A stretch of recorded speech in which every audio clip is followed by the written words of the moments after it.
senior class senator, Lisa Perky, please come forward and lead us in the pledge.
I'd like to welcome the class of 1998, their parents, their friends, and all invited guests.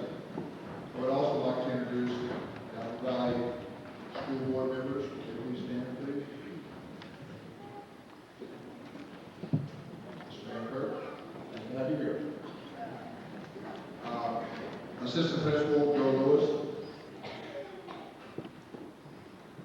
Vice Principals Kathy Jackson and Stan Dodd. Apple Valley Band Director Douglas Jacobs. Apple Valley Choir Director Mrs. Pat Yancey. Superintendent of Apple Valley School District Dr. Stan Halpern. Chairman and CEO of Digital Community Bank Mr. Ron Wilson. Principal of Apple Valley High School Mr. Dan Leary. And there are two very special faculty members who are very important to the senior class. Activities Director, Mrs. Linda Williamson, and Senior Class Advisor, Ms. Dan Hammond.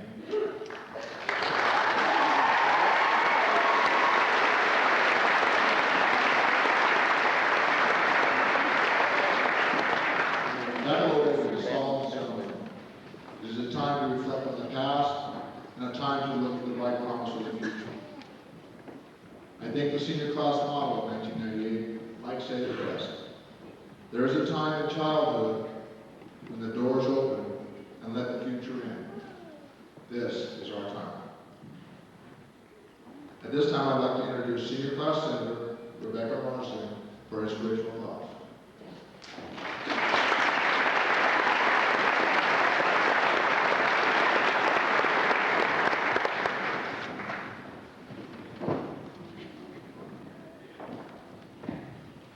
There is a time in childhood when the door opens and lets the future in. This is our time. Our lives are a journey through different stages. Childhood, the teenage years, and now we venture into adulthood. High school graduation is that door through which we will enter. Through each stage of life, we've experienced similar feelings as we do now, standing upon the threshold of our uncertain futures. At times we have been eager and excited, other times anxious, and quite often confused. As we will experience these mixed emotions throughout our progression in life, we must learn and grow from them. Life's journey has so much to offer us. Each decision we make today will mold and form us into the wise adults that we will grow to be. We must make decisions and choices that will make us strong and proud of who we are. Throughout our high school experience, we've had dreams and ambitions. Many dreams from our past have become a part of our lives as we know them today, and the dreams that we dream today are soon to become a reality. I would like to read this short poem by J.M. Robertson, which summarizes my thoughts. Life can be a journey with many variations, a challenge and adventure with changing destinations. It starts in optimism that moves along the way, passing through confusion, delight, and then dismay. There's the all-important question that the crossroads often entails: take the straight and narrow, or wander off the rails. Watch out for the signposts and study them with care. Some can lead to happiness, and others to despair. Though no one knows for certain what lies around the bend,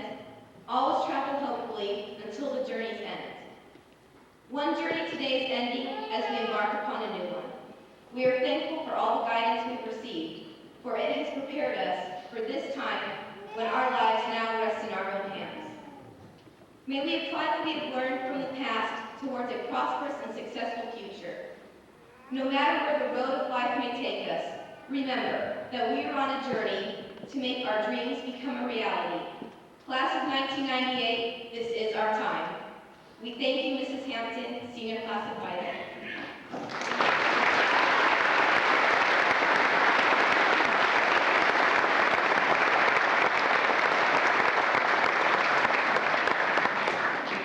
Senior class choir, directed by Mrs. Pat Yancey, piano by Amy Forrest, and guitar by Blake Smith. Will now play Take It Home, or sing Take It Home.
a great pleasure that I have to introduce the next speaker.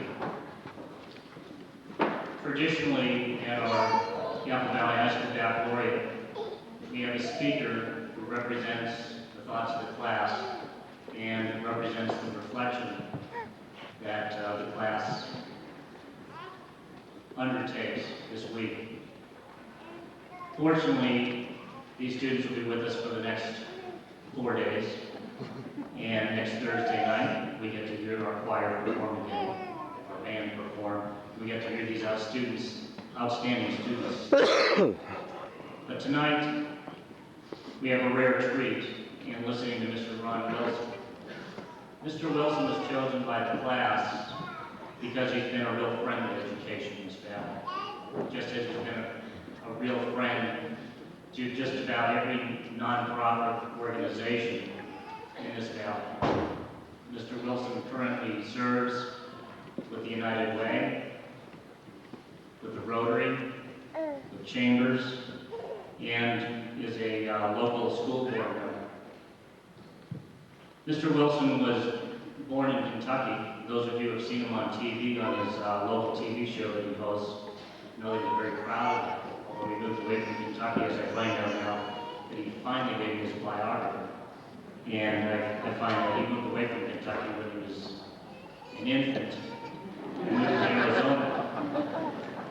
And he says in his biography that he's 32 years old. I have a little trouble believing that, but I'll go along with it. Mr. Wilson, after moving to Arizona at a very early age, according to the years here, became the manager of his first bank. He then, after, he did. It says, I'll pass this around. This is the real information he gave. Those of you who know Mr. Wilson know that he can exaggerate a little bit. Mr. Wilson became a manager of a bank in Arizona and then was promoted to a bank in Seattle. Later, he was able to move to California, where he moved to Salinas in the banking profession. In 1989, it was the great fortune of this area that Mr. Ron Wilson moved to the Apple Valley area and became the president, CEO, and chairman of the board of the Desert Community Bank. At this point in Mr. Wilson's career, most of the people in this valley know Mr. Wilson. They know him for his charitable contributions. They know him as the host of a TV show, and they know him as an author or as a columnist for the daily press. And with little else, I would like to introduce Mr. Ron Wilson.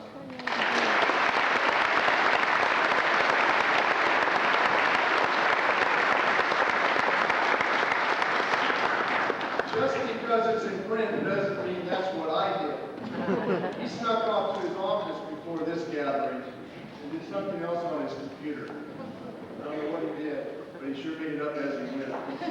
It makes me feel very good to know that my son will be attending Apple Valley High School next year, where he is principal. I don't know. I want to congratulate, first and foremost, all the graduates. It's a pleasure to be with you. I know many of you, and I'm thankful for that. But I also want to congratulate the parents, the school administrators, the staff, and the teachers. Give all of yourselves a round of applause.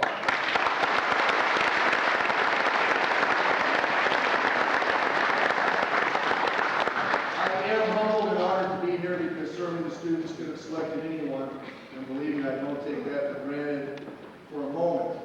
Now, graduates, since you are about to graduate in just a few days, you probably think that testing is just about over. But I have a little pop quiz for you. This is a category of truth or myth. Number one, students, the Great Wall of China is visible from the moon. That is a myth.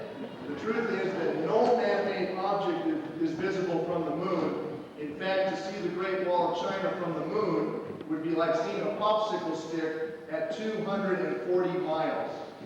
And I don't think any of you can do that. Number two, students, the distress signal SOS stands for Save Our Ship. And you're catching on, some of you are right on that one. It is absolutely not true. It stands for nothing at all. It's simply a simple Morse code, 3 dots, 3 dashes, 3 dots. Number three, I don't want you to start doing this action when I ask about it. Okay? Don't do this, please. Thumb sucking causes buck teeth. A lot of people are nodding their head true, and that is a myth. In fact, researchers say that it actually develops facial muscles, so it's good for you. But don't do it now. I see some of you. I knew you could do that. I just knew some of you would start doing it now. I think this means when you're younger, much younger than high school. Your last question. The Egyptians were master embalmers. A lot of people say that's true, but that is a myth. The dry climate can take credit for the embalming.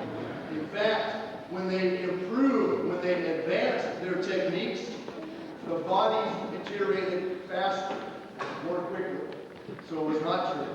So it's obvious that you still have plenty to learn, and you will, as education is a continuing process. As you leave Apple Valley High School and begin to apply what you have learned to date, I would like to take a radical approach to what lies ahead. In fact, I would like to think in radical terms, and I would like you to think in radical terms. Now, I don't mean that you should dress like a radical, like your parents may have in the 60s, or like they may have acted in the 70s. And I don't mean radical in that sense. I'll define radical for you as relating to or affecting fundamentals, a radical change. And your student representatives told me you were a class of change. I will give you 5 areas to address with a radical approach, whether you will form work habits now or after attending a technical school, college, or university. Number 1, deal with change. Our world is changing fast. Don't fight it, embrace it. In the early 1900s, 85% of American workers were in agriculture. Today, that's 3%. The world has changed. The Department of Labor says that by the year 2000, 44% of all workers will be in data services, information systems. The workplace that you will enter is changing. In fact, information is changing fast. Did you know that in the past 30 years, we have produced more information than in the previous 5,000 years? In just the last 30 years.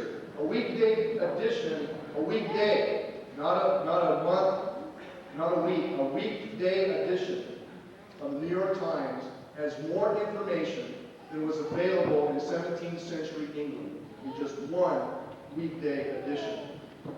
The average person did not come across that kind of information in their lifetime. And this information doubles every 5 years. Careers come and go, jobs change. That is nothing new. It's happened since time began. It's just happening faster than ever before. Talk about change. How many of you bought a music birthday card? One of those nice little cards that opens and plays a little tune? Did you know that when you throw that in the garbage can, you are throwing away more computer power than existed in the entire world prior to 1950? That is how much power is in your hand as you throw it away. Former AT&T Vice Chairman Randall Tobias said this to illustrate just how much information has changed. We have at least one auto dealer representative in the room tonight, and he won't believe this, but this is the illustration of change. If the auto industry advanced at a level that information has, you could buy a Lexus for $2. It would travel the speed of sound, and it would go 600 miles on a thimble of gas. That's how much progress we've made. That is change. Be radical. Deal with change. Learn continually. Think like an owner of a company when you go to work. Be flexible. Accept uncertainty, because change brings that. You must deal with change. My second point, eliminate anxiety. Remember the Kilo song 2 years ago? Don't worry, be happy. There's a lot of truth to that song. Don't worry, as worry is a grave digger with no sympathy. Worry does not care if you go to the grave early. Worry is a robber of your faith and peace. Worry is a stumbling block to others as you're around others, and worry affects them adversely. And worry is a physical and mental cruelty to yourself as well as others. I'll give you one tip on how not to worry, because these are easy words to say, and you might say, well, what can you tell me that'll make my life different in terms of worrying? I'm in the financial services business, so take it to heart, because I speak from experience. 80% of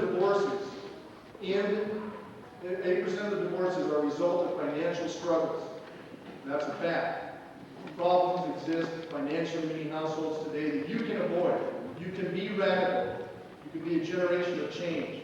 There are bankruptcies at an all-time high presently. So how can you avoid that? Don't embrace credit cards, because the minute you leave this institution, you will probably get one. So don't embrace the credit card. Remember, a banker is saying that. Don't embrace a credit card. Debt is a burden, it's a weight, and it creates worry. You can't eliminate worry if you have that debt hanging around your shoulders. Did you know in 1980 we had $20 billion in credit card debt in this country? Did you know now we have $370 billion? 20 billion to 370 billion? Did you know that if you borrow just a little bit as students, $2,000, which many of you would think I can handle easily, at 19%, if you just pay the minimum payment, it will take you 32 years to pay that off. You can worry about that. Worry about it. Eliminate it, you don't have to worry. Eliminate anxiety, control debt, it's a good start. Be radical in the workplace and eliminate anxiety by accepting your role. Not everyone is a leader, not everyone is a follower. Don't be a critic, be a contributor. Don't gossip, produce in the workplace. And do well those things that you don't like to do. Let me repeat that, because it's a key to any person being successful in business. Do well the things you don't like to do. It's easy to do well the things you like to do. Do well the things you don't like. Number 3, grow in character. Don't learn the hard way every time. Don't make the same mistake twice. A successful person wrote an autobiography that was 5 chapters long. I will share the entire 5 chapters with you right now. First chapter, I walked down the street. I fell in a deep hole. I could not get out of the deep hole. It took me a long time. I finally did it. Chapter 2, I walked down the same street. I fell in the same hole. It took me a little bit of time to get out, not as long as the first time, but I finally managed my way out. Chapter 3, I walked down the same street. I fell in the same hole. It took me a little less time to get out, but I did manage my way out. Chapter 4, I walked down the same street, but I walked around the hole. Chapter 5, I walked down a different street. Be bold enough to walk down a different street this time you fall in a deep hole. You will be miles ahead of the people sitting behind you in the stands, because most of them have gone down that road several times.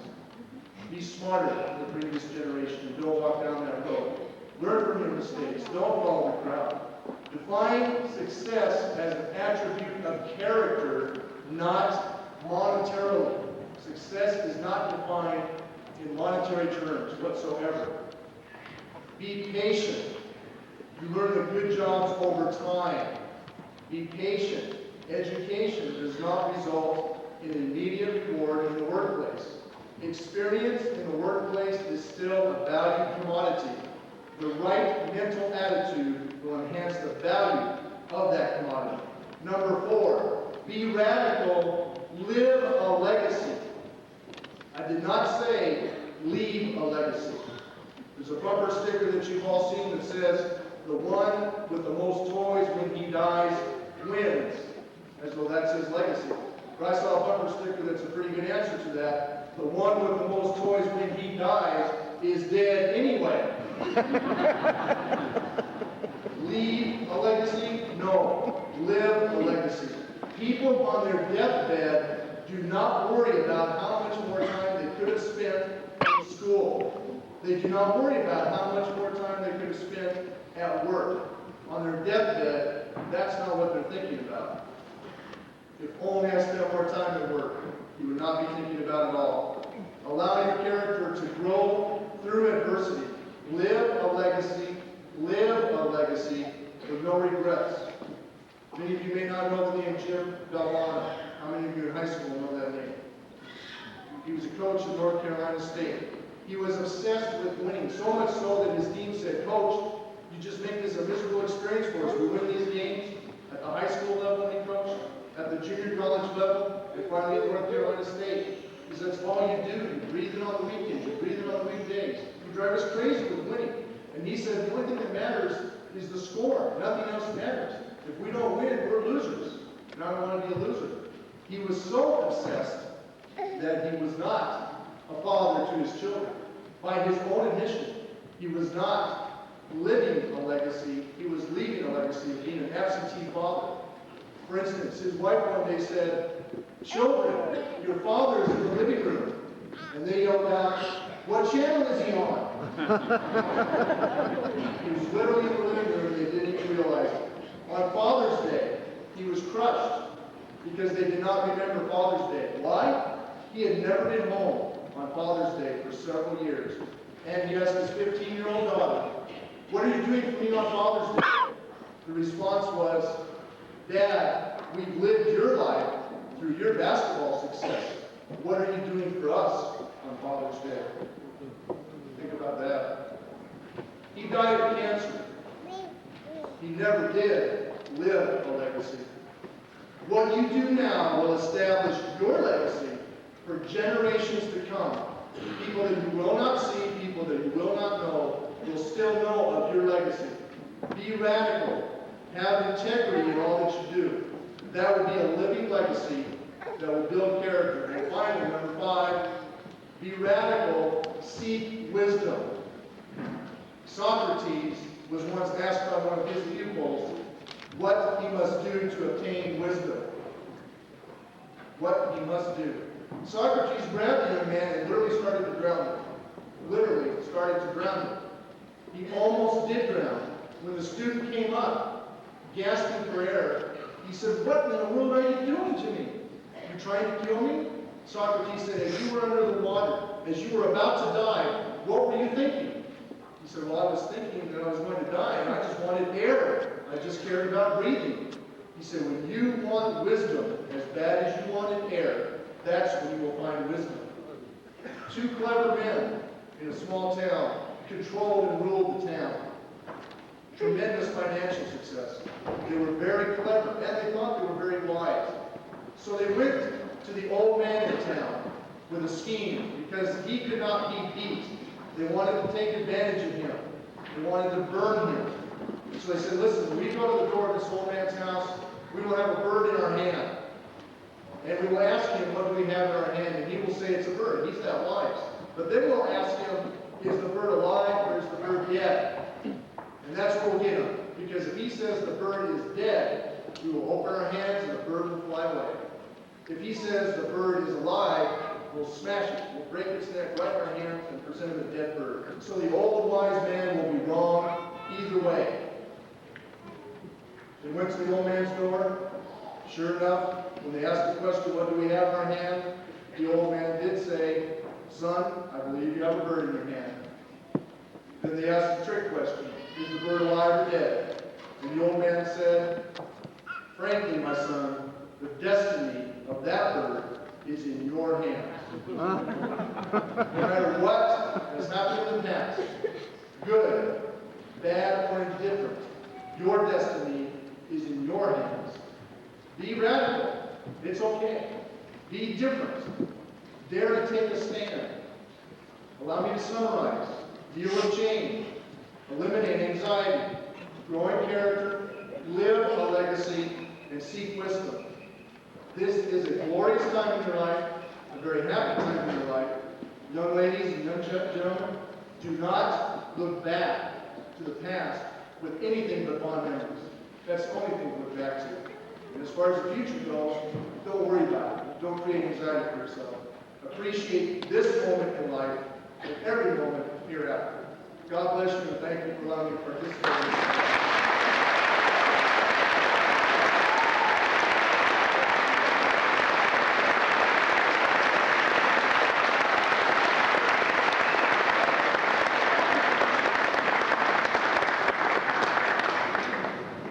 And then have the combined chorus of that volume to actually perform Reach the Mountain, accompanied by Tiffany.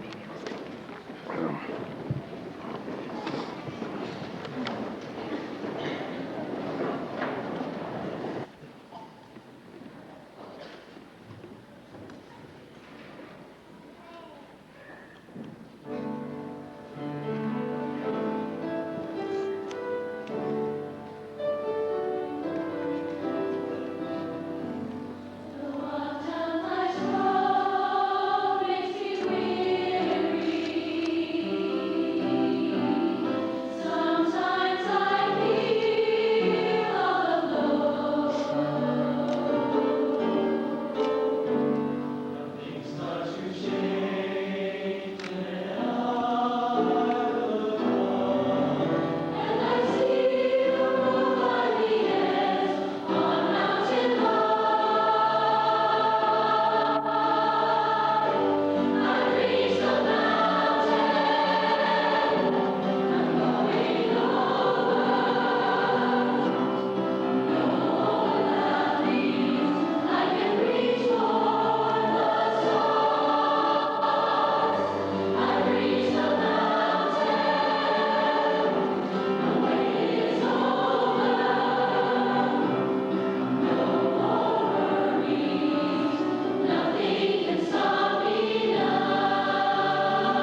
4 days it will all be over, but in many ways just the beginning. 4 homecomings, 4 yearbooks, 4 ASB presidents, 4 bell games, and 1 class advisor, Mrs. Ann Hampton. 4 years of good teachers, bad teachers, new teachers, and old teachers. 4 years of youth, music, growing up, and breaking free. As this era of our lives conclude, let us spend this last week of high school thanking and acknowledging those who have aided in this journey. Let us remember high school as a time when we spent at least 5 days a week with our closest friends. Let us live this last week and the rest of our lives one day at a time. Cherish the last moments we will ever have together, so that on June 4th, we will be prepared to say goodbye. The class of 1998 would like to thank Mr. Ron Wilson for being a baccalaureate speaker, the faculty of Apple Valley High School for their instruction, and parents and friends for their support and guidance. Once again, thank you.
There she is. She's right there in the end. Right here. Tall Wonder. See her? Yeah, I got her. Recording it. Yeah.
Yeah, throw a raise in the roof with a baby.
Thank you, Mr. Jacobs. Please remain standing while Senior Class Senators Lisa Kirky and Rebecca Marsden lead us in the Pledge of Allegiance.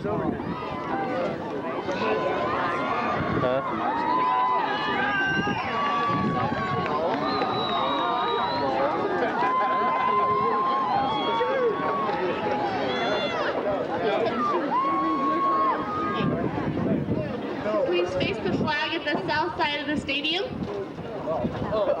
Please join us in the Pledge of Allegiance.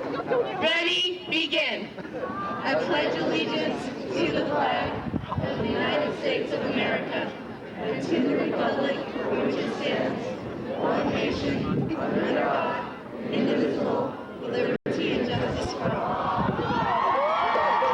Board of Trustees, President William Van Kirk,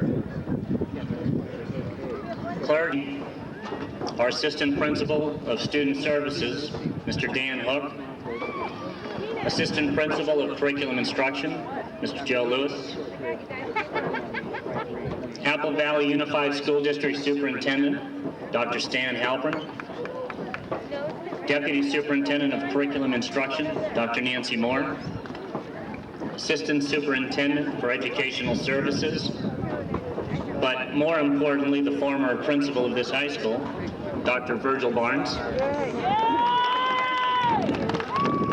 Assistant Superintendent of Business, Mrs. Carol Fisher, and reading the names of our graduates tonight are two members of our staff, Mr. Rob Martin and Mr. Mike Sudlow.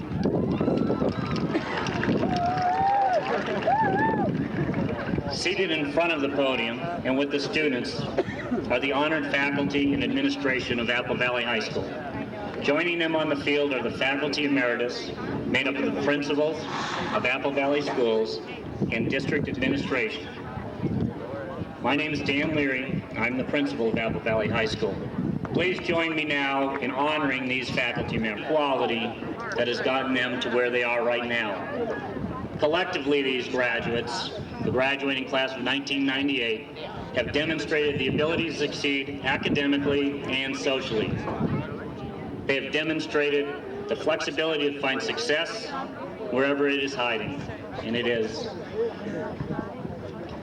It has hidden for some of us. They have made us extremely proud in their activities, their athletic endeavors, their vocational and their academic endeavors.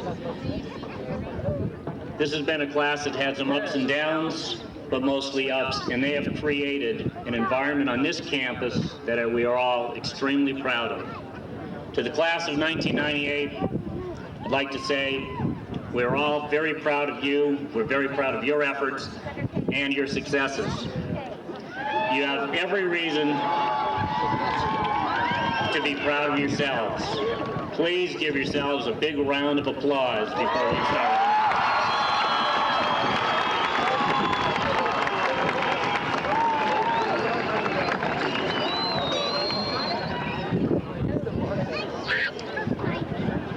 To begin this evening, it is my pleasure to ask Mrs. Ann Hampton, the senior class advisor, to offer an inspirational thought to begin the ceremony.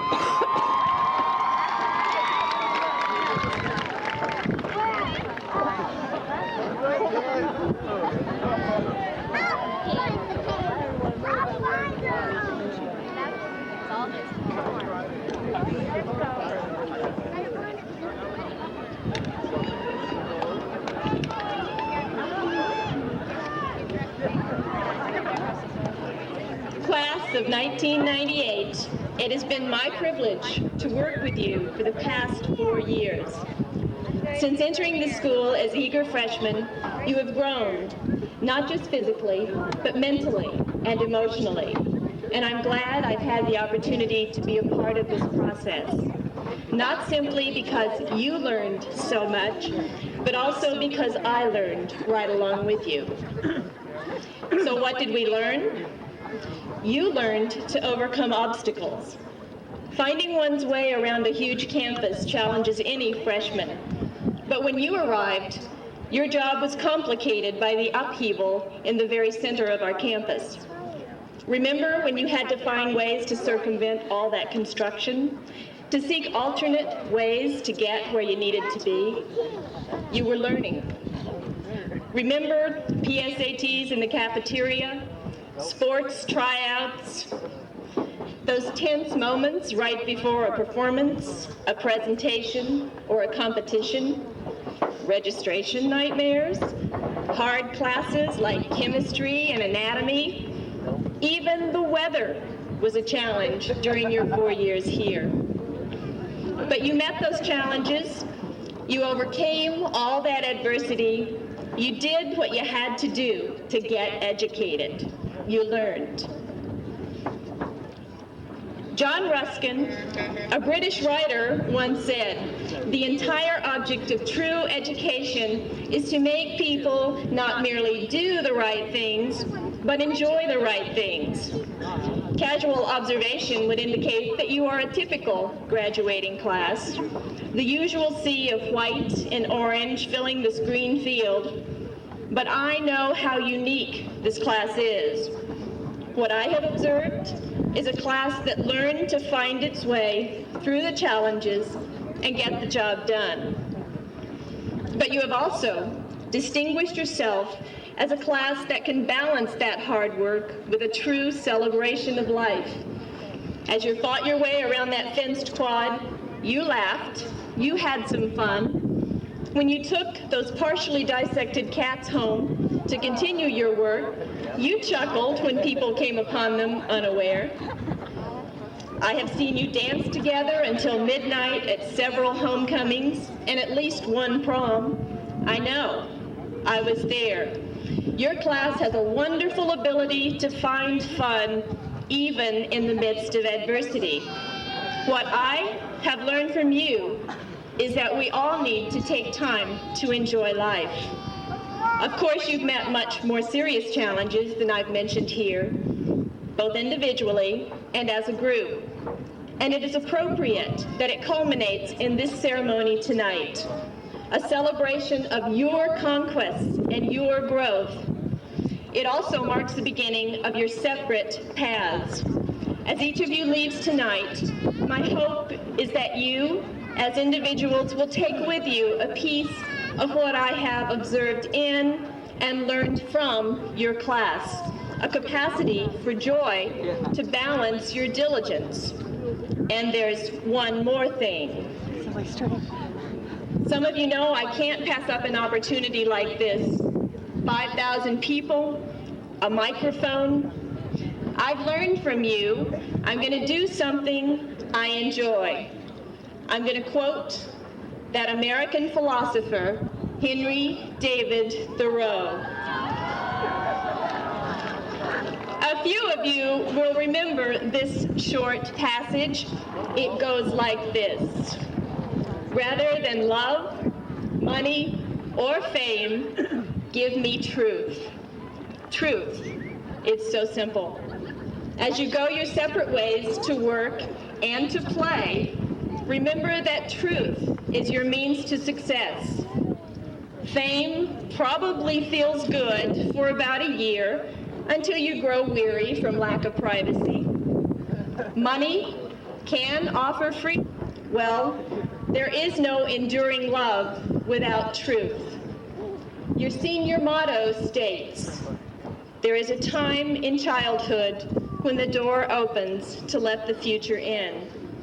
As you go through that door this evening, continue the work ethic you learned so well. Continue to balance that work with the celebration that you taught so well. But make truth both your yardstick and your walking stick. Seek it out and keep it ever close to you. You will find success. Graduating class of 1998, this is truly your time. Thank you for sharing it with me. Scholars for Apple Valley High School. You may sit down. They actually have gained something from 4 long years of high school. I think that the best example of what we've been given can be illustrated if we all think back to the beginning of this school year, to that first week. We, as seniors, nonchalantly strolled onto the campus and surveyed what could finally, at long last, be called our territory. We barely noted, with a mixture of disdain and humor, the masses of freshmen swarming about us, desperate to find their classes.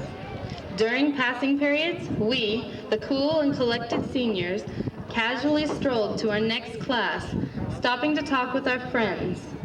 Meanwhile, some of the freshmen took off at a dead sprint, not quite realizing that 6 minutes is a lot longer than it sounds. Pleading with our eyes, "You would have told me if I ever acted like that, right?"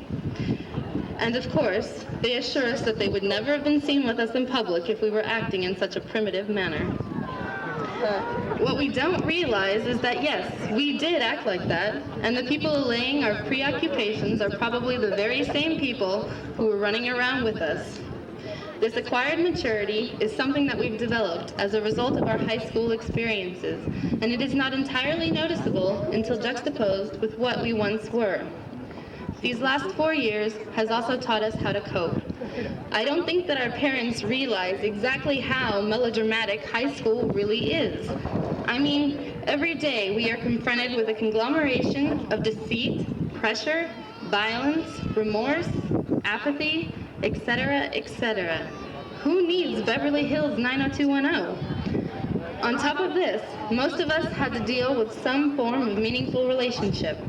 I mean, prior to high school, I doubt that the majority of us had anything so romantic and committed as to have Hollywood producers standing in line to turn our story into the most profound love story since the Bridges of Madison County.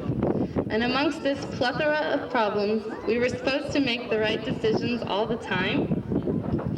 If life were a sitcom, we would have all had it so much easier. Each day would be a new episode, and if it followed the stereotypical patterns, each day we would be confronted with one problem, to which we respond by making the wrong decision and immediately seeing the consequences of our actions. We would then be comforted by a caring person and learn a very valuable lesson, and all the while that warm and fuzzy music is playing in the background. Unfortunately, because our lives are not condensed into 30-minute episodes, it may take days, weeks, and even months for us to realize that something went wrong. Learning to deal with life. Last SMASH, Mr. Lewis advised us to say thank you to those people who have made an impact on our lives, who have been an inspiration. If I asked each one of you that actually did to raise your hands right now, I doubt we would have a very impressive number. Things like that go in one ear and right out the other because we don't think that anything truly tragic will ever happen to us. We take for granted that we are going to wake up the next morning and that the people we love know that we love them.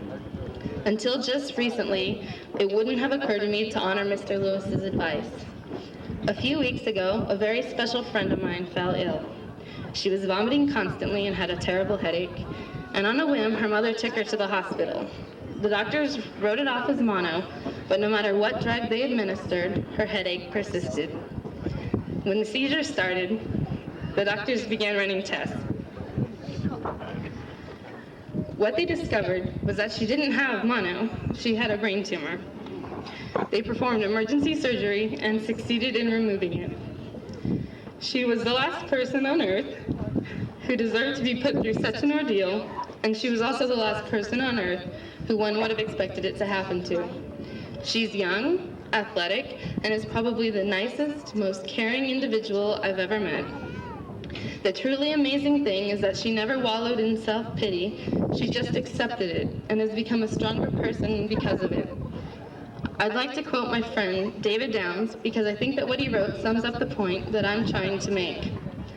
Bad things happen to good people all the time, not because of luck or fate, but because they can. Everybody has to choose between folding when life deals them a crappy hand and anteing up again because maybe, just maybe, there's a royal flush waiting in the next deal. She is an inspiration to me, not only because she has chosen to stay in the game, but because she's going to win it. Michelle, I'd like to take this opportunity to say thank you. In closing, I'd like to read a poem written by one of my favorite childhood authors, Shel Silverstein, for it symbolizes both our past experiences and our future dreams. It is entitled, "This Bridge." This bridge will only take you halfway there, to those mysterious lands you long to see, through gypsy camps and swirling Arab fairs, and moonlit woods where unicorns run free. So come and walk a while with me and share the twisting trails and wondrous worlds I've known. But this bridge will only take you halfway there. The last few steps you'll have to take alone.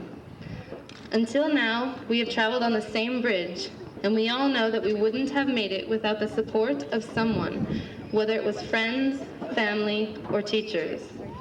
Now that we've reached the halfway point, it's time to take a deep breath, pat ourselves on the back, and go our own ways. This truly is our time to say goodbye. Thank you. Ever attain. You know, when I look back on who we used to be, boy, have we changed. I remember being a little kid in elementary school. When it came to sleeping, I used to beg my mom, "Please, Mom, please let me stay up to 10 tonight." And now, as a senior, I'm begging all my teachers to give me less homework, that way I can go to bed at 8. And who would have thought coffee would have become my best friend? I remember almost sneaking out the door when my mom comes out with perfect timing, holding a jacket and a beanie, that way I wouldn't catch a cold. It would be, "Oh, Mom, why do I have to wear a beanie? I'm gonna look dumb." Now we've got campus security chasing us around saying, "Hey kid, why are you wearing that beanie during the middle of summer?" It's just weird.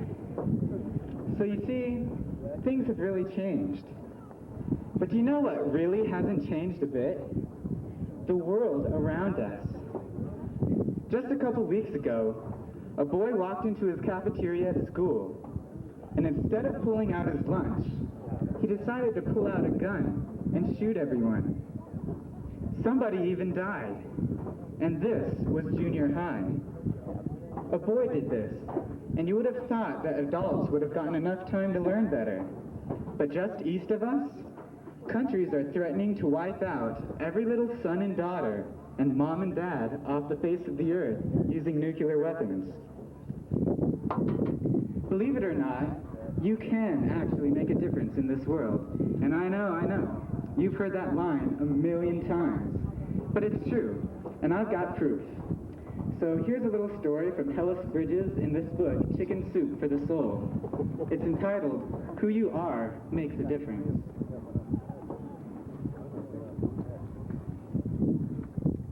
A teacher in New York decided to honor each of her seniors in high school by telling them the difference they each made. First, she told them how the student made a difference to her and the class. Then she presented each of them with a blue ribbon imprinted with gold letters which read, "Who I am makes a difference." Now the teacher decided to do a little project with this, and she gave each senior 2 of these ribbons to go honor people in the community who made a difference to them. One boy in the class went to a junior executive in a nearby company who had helped him with his career planning. He honored him and told him, "We're doing a class project on recognition, and we'd like you to go out, find somebody to honor, give them a blue ribbon, then give them the extra blue ribbon so they can acknowledge a third person to keep this acknowledgement ceremony going. Then please report back to me and tell me what happened."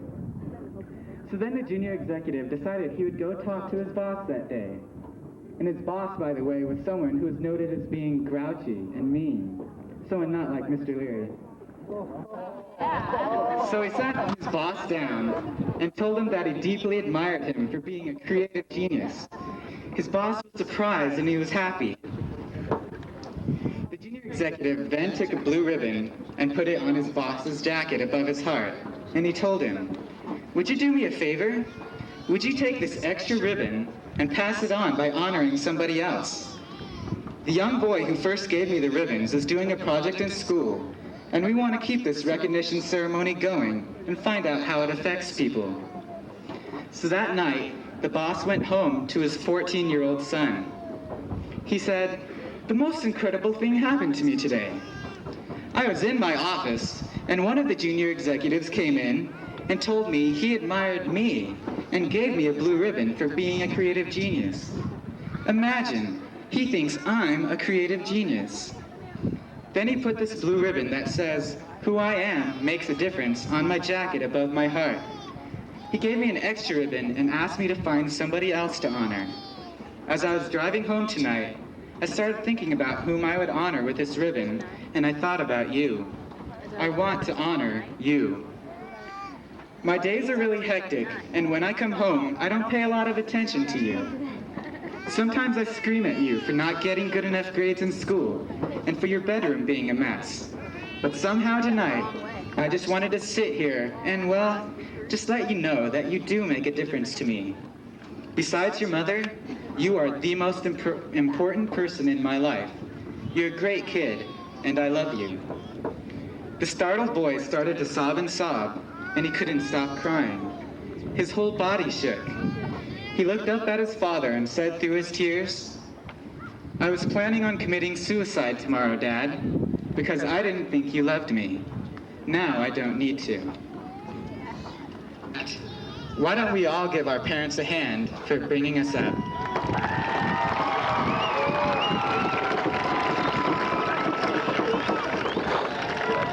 Parents, you have been the most inspirational, uplifting figures to ever grace our presence. You're role models for us, and we thank you so much for being there for us, for loving us, for trying to understand us, for giving us money when we needed it, and for wanting the best for us. And Mom and Dad, I just want to let you know that I love you dearly. You are the greatest parents I could ever ask for, and you're incredible. Next, I'd like to thank my brother Leo, my grandparents, Father Vic and Kathy Welty, all my relatives, and anyone else who has been there for me these years. Thank you all. I love you very much. And of course, my two best friends, Kirsten and Kim. I love you guys. You have made my high school years, honestly, the greatest years of my life. You mean the world to me. And just for Kim, I have to use the word plethora in a sentence, so there you go. And to my Heavenly Father in heaven, I thank you for your guidance and for loving me, and I love you very much. And to this entire senior class, you guys are the greatest senior class in the history of Apple Valley High, and I am honored to be sharing this moment by your side. So let's go out and change this world. Let's show them what they're missing. If we put our hearts and souls and minds to it, we'll do it. We can make a difference.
Place for me.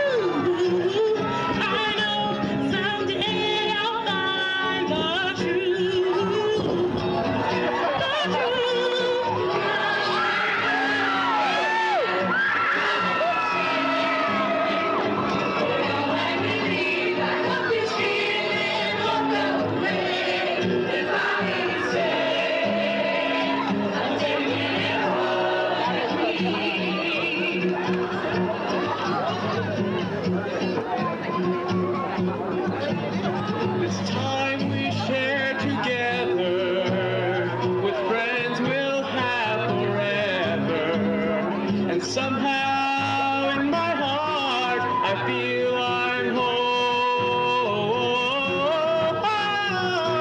I know who I am.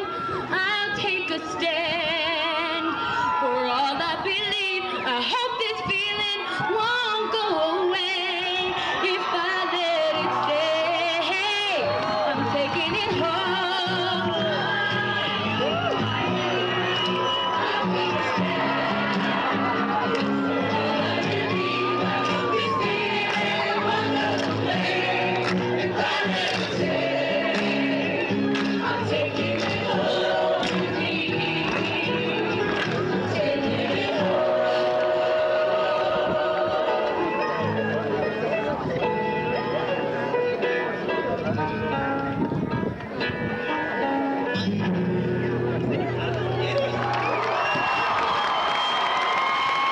Necessary for graduation tonight. Dr. Halperin, on behalf of the staff of Apple Valley High School, it is my sincere pleasure to present the class of 1998. Students, please be seated.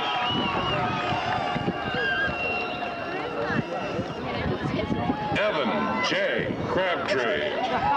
Kelly McDuffie. Daniel Yu. Hariprem Rajasekhar. Jennifer Chen. Rhonda K. Needham. Here comes Mike. Timothy L. M. Ott. Mike Hendricks. Casey L. Anderson. Heather Lynn Dombrady. John Patrick Maltman. Kimberly Louise Whitford. Julia Beth Wade. Jeffrey Joyce. Ryan Robert Samudio. Tiffany Ann Winkle. Nicole Adele Brock. Christopher J. Goosens. Ian A. Segrist. Shannon L. Yowell. Dominic Dwayne Reisig. Leah G. Baskin. Cheyenne Dawn Stover. Carl E. Jackson. David C. Halverson. Cherie D. Sherelle Butler. Christina Phillips. Melissa Brooke Kiefer. Crystal Amir Combs. Kelly Jean Bristol. Tracy D. Kibbe. Melissa L. Serta. Anna Louise Phillips. Sarah Marie Klein. Lena Ann Lonian. Candace Renee Moon. Janice Lynn Gobert. Sydney Elizabeth Ashworth. Letitia D. Brown. Noe Rodriguez. Agnes J. Roberts.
concludes, please do one more thing for us. Please have an extremely safe evening. have a very successful future. Now please welcome, to conclude our evening, Senior Class Treasurer Darren Druin, who will lead us in the traditional tassel moving ceremony and the alma mater.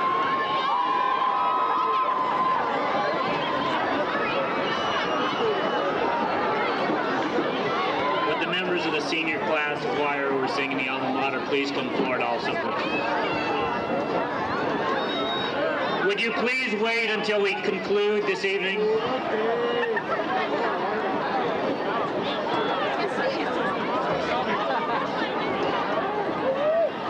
Class of 1998, you may now turn your tassels.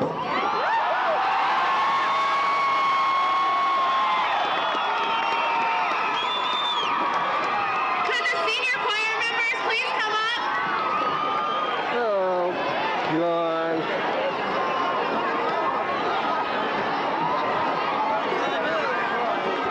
Too late. This will conclude our evening tonight. Thank you very much.